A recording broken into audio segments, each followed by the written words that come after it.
This video is a follow-on from video 1 of this series, revealing more about the input-output ports, involving the angels.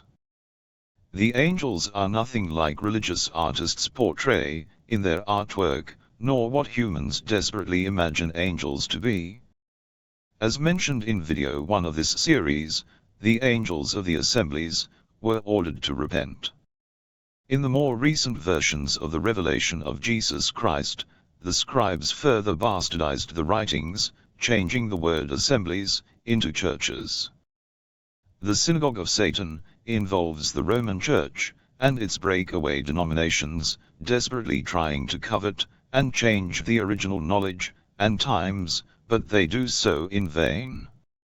A renegade alien, whose name is Azazel, corrupted the six-pointed star angels, used to access the permanent libraries. These angels were referred to as the seraphims, mentioned in the book of the prophet Isaiah, in chapter 6, verse 2, quote, "Above it stood the seraphims, each one had 6 wings, with 2 he covered his face, and with 2 he covered his feet, and with 2 he did fly." Note: angels don't fly, using like the wings of a bird. And if they did, why have 6 wings, if only 2 are used to fly? The truth is, these wings don't refer to feathered wings as imagined, but rather the word wing has other meanings, such as the wing of a building, or the wing of a political party, etc. In this particular case, the word wing refers to the 6 wings, or points of a geometric star, as mentioned in the revelation of Saint John the Divine, in chapter 1, verse 20, showing in this photo of an earlier Greek to English translation, quote, "The mystery of the 7 stars, which you saw in my right hand, and the 7 golden lampstands, the 7 stars, are the angels of the 7 assemblies."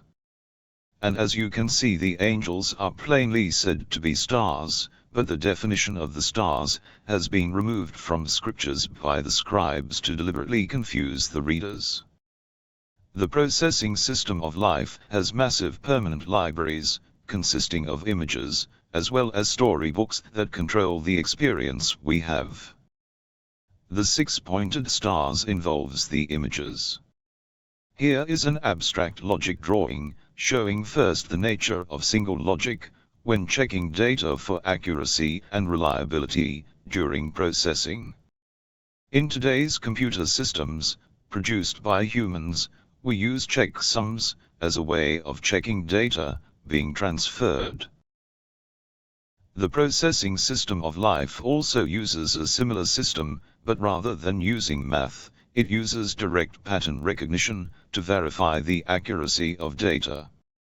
This drawing shows the concept, where the colors in the points of the star represent the source, so that when the system looks at its opposite image, and compares it to the original, the opposite data is identical to the original data, so only one image can be seen as both images are identical, thus producing single logic.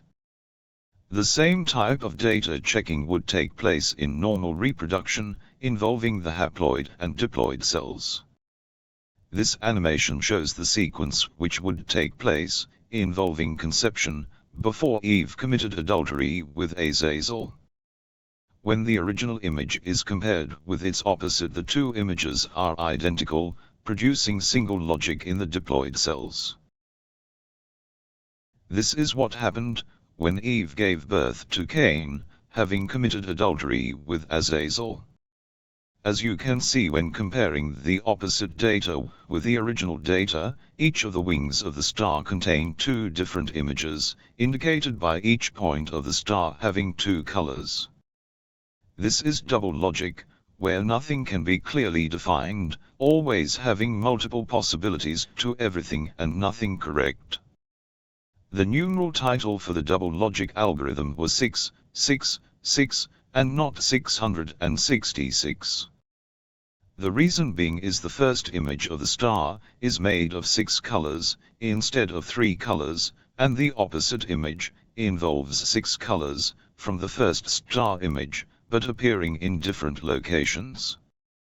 So the first image of the star involves 6 points of the star, and the second image showing the colors in 6 different locations.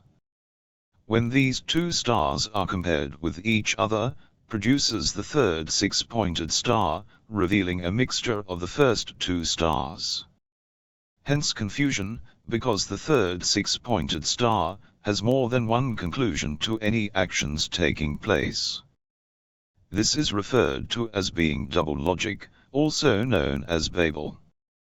This is why the Roman Church is referred to as the seven-hilled city, because it is Babel or confusion, and its mother is referred to as Mystery Babylon, mother of harlots and abominations of the earth, who deceived all the nations of the earth, referred to in the revelation of Saint John the Divine, in chapter 17, verse 5.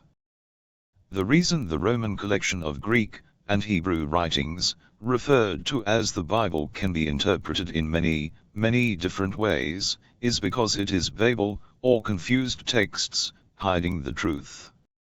You have the scribes to thank for producing the confusion in the Roman Bible and other bastardized versions. Now back to the angels, and what they really are. From an earlier translation of the Greek version into English, they never described the angels being the churches, as in the case of the King James Version titled, The Revelation of Jesus Christ, but rather they referred to the 7 assemblies instead, clearly shown in this photo of verse 20 in chapter 1. And now that you can plainly see that these angels are stars, what are the assemblies then?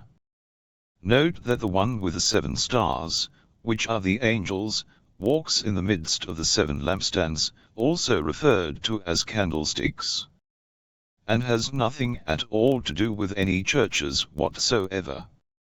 With regards to the 7 stars, which are 7 angels, the assemblies are given different names, according to the angel. So first you have the star of an assembly, and that assembly is an assembly of letters, not humans. The letters forming the name are the different instructions. So in the title of the first assembly is Ephesian. E. P. H. E. S. I. A. N. A group of humans coveted the name, and applied it to their respective group, in a vain attempt to associate themselves with the angel. You will notice also, written, shown in the bottom of this photo of the script, refers to those that call themselves apostles, but are not, because an apostle is an octagon, containing smaller octagons, which are not humans. The Hebrews still don't get it, that they were the descendants of Adam, and the first to bastardize the ancient knowledge, reflected in their temples, and the Ark of the Covenant, being removed, and were severely punished for their deception, and today they believe to be God's chosen people, which is correct, but they were not chosen to be God's children, but instead the ones that came from Eve and Azazel, through fornication, as revealed in their own writings in the Gospel according to John, in chapter 8, verses 39 to 51, quote, They answered and said unto him, Abraham is our father. Jesus saith unto them, If ye were Abraham's children, ye would do the works of Abraham. But now ye seek to kill me, a man that hath told you the truth, which I have heard of God, this did not Abraham. Ye do the deeds of your father. Then said they to him, We be not born of fornication, we have one Father, even God. Jesus said unto them, If God were your Father, ye would love me, for I proceeded forth and came from God, neither came I of myself, but he sent me. Why do ye not understand my speech? Even because ye cannot hear my word. Ye are of your father the devil, and the lusts of your father ye will do. He was a murderer from the beginning, and abode not in the truth, because there is no truth in him. When he speaketh a lie, he speaketh of his own, for he is a liar, and the father of it. And because I tell you the truth, ye believe me not. which of you convinceth me of sin? And if I say the truth, why do ye not believe me? He that is of God heareth God's words, ye therefore hear them not, because ye are not of God. Then answered the Jews, and said unto him, Say we not well that thou art a Samaritan, and hast a devil? Jesus answered, I have not a devil, but I honour my Father, and ye do dishonour me. And I seek not mine own glory. There is one that seeketh and judgeth. Verily, verily, I say unto you, if a man keep my saying, he shall never see death. You are probably wondering why I refer to the angels, and what does this have to do with the processing system life?